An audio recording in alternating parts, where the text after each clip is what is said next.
Please be seated. Mm-hmm. All of us have different centers of geographical gravity. Right now, I guess Nola's is in Greece, where she is enjoying some sort of Templar event. And many of the centers of gravity that we come to understand in the church center around the Holy Land, and that's perfectly natural too. I want to take us to another part of the world, because that seems to be what church is about, and that's Scotland, just for a moment. William Hutchinson Murray was a Scottish mountaineer and writer, and he was one of a group of active mountain climbers who climbed in Scotland just before World War II and just after it. And I want to read to you an excerpt about his life very briefly. At the outbreak of World War II, Murray joined the Argyll and Sutherland Highlanders and was posted to the Middle East and North Africa. He was captured during the Western Desert Campaign, in a retreat to El Alamein in June 1942. He spent 3 years in prisoner of war camps in Italy, Germany, and Czechoslovakia, being guarded by the Gestapo. It was a pretty rough period. And when he was in prison, he wrote a book entitled Mountaineering in Scotland, which was pretty optimistic since he had no expectation ever of being released and didn't know how the war would work out. The first draft of the work was written on the only paper available to him, which was toilet paper.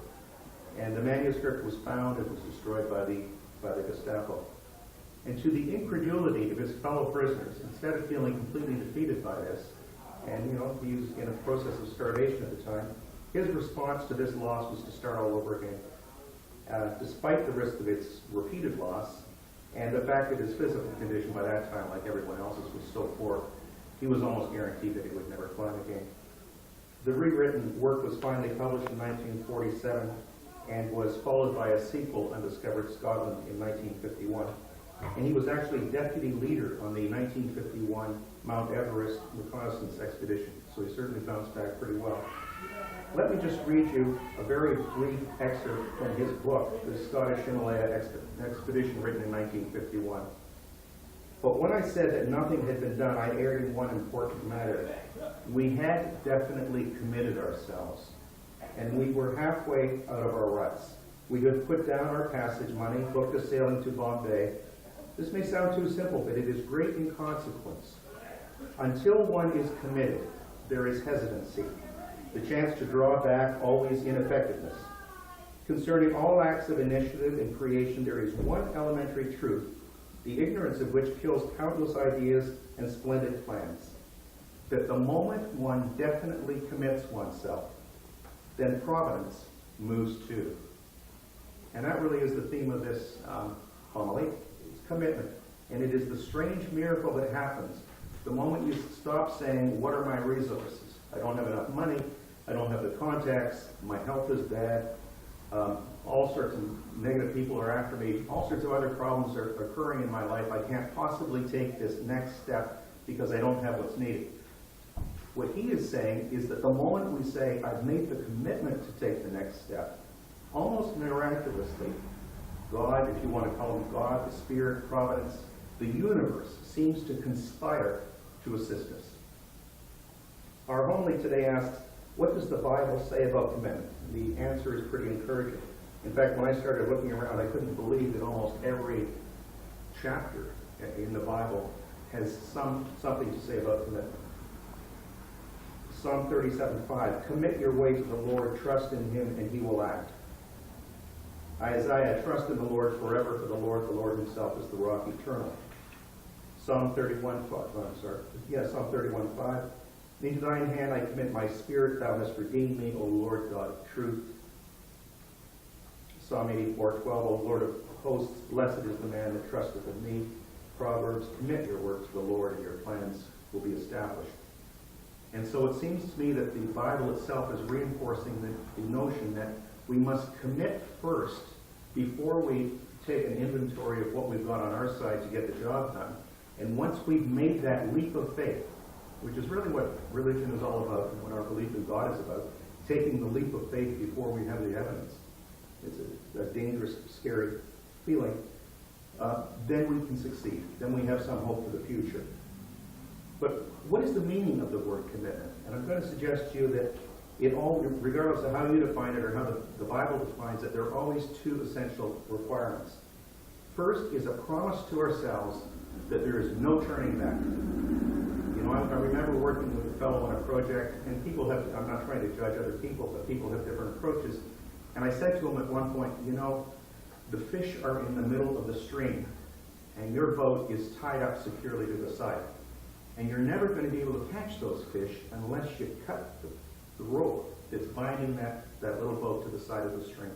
You just can't do it. So it's a promise of no turning back, of cutting the link that keeps you feeling safe and secure where you are, even as you're unhappy where you are. And the second thing is what I call sober mental preparation. I remember not so long ago, because I need to lose some weight, going on a little diet, saying, okay, I'll lose some weight. A few days later, I went off the diet. I thought, you know, I'm a pretty, focused guy. Why can't I just stay on the diet? And it was because I hadn't really soberly prepared myself for what's involved. Any kind of major change in our lives takes some mental preparation to perform. We have to accept and deal with whatever comes our way. We have to know in advance, hey, there are going to be some negative aspects of this, and I'm going to have to tell myself, yeah, you were expecting that. None of this business about I'll see how I feel. It's the I see how I feel that unravels most commitment. But there are two big gifts that commitment gives us as well. One is peace and freedom. We can spend a whole year worrying ourselves to death upon whether to go down path A or path B in our lives. Should I make the move to another apartment? Should I change cities? Should I establish a relationship with such and such a person? We can worry ourselves to death about what to do. The moment we truly know that we've committed to one path or another and have foreclosed all the other paths, we go, oh, thank goodness that horrible period of decision-making is now behind us. And thank goodness we can now start making some progress toward what it is we want. So it's a kind of joyous relief that we are placing everything in God's hands. I'm not sure where we're going to get the resources to get it done, but it's at least, thank God, the decision is taken. And the second gift is gratitude, immeasurable gratitude. Gratitude that a deep awareness that the integrity of action was only possible because we understood what commitment meant generally. And this was a lesson we almost borrowed from our relationship to our religion. That commitment to God is an extremely scary thing because you have to go in the absence of evidence to get to the evidence. The moment people have crossed that chasm of unbelief or intellectual skepticism or whatever you want to call it, and gone to the other side of the cliff, they've made that jump and they've landed safely, you can say, oh my goodness, it wasn't that hard. Anybody can do that. But until you've done it, that 6-foot chasm might as well be 160 feet because it just seems so difficult. So we have that sense of gratitude at the end of the day that God has, by way of example in our own lives, given us the energy, given us the toolkit we need to commit ourselves to other aspects of our lives. And finally, there is something even more, almost magical about our commitment to God. And it's best expressed in our call for peace, which goes this way. O God, who art the author of peace and lover of concord, in knowledge of whom standeth our eternal life, whose service is perfect freedom. Now think about those words, whose service is perfect freedom. The magic of commitment to God is that it does not reduce our freedom. It does not reduce our scope as human beings. And it doesn't shrink our engagement with the world. Just the opposite. It liberates us to fly as far, as straight, and as cleanly as an arrow. Now, time's arrow, the physicists tell us, is a proven fact. And I won't get into all of the stuff that I've written down here. But in a nutshell, when you drop an egg, you move from a position of high symmetry to a position of high complexity. The egg goes splat, and it's never going to come back into a nicely formed egg again. And that's how our universe is unfolding. It's going splat all over the place as it cools down, and that gives us the sense that this can only be moving in one direction. The course can never be reversed. God's arrow of commitment runs in a similar course. Our frail and defect-laden lives go this way first, and then they go that way. We fall off the road this way, we fall off the road that way, and so on, until the sheer gravitational pull of commitment to God, gives our lives a new and fresh and clean and irreversible direction. It's one that can't be changed by anything that happens after that. Thanks be to God.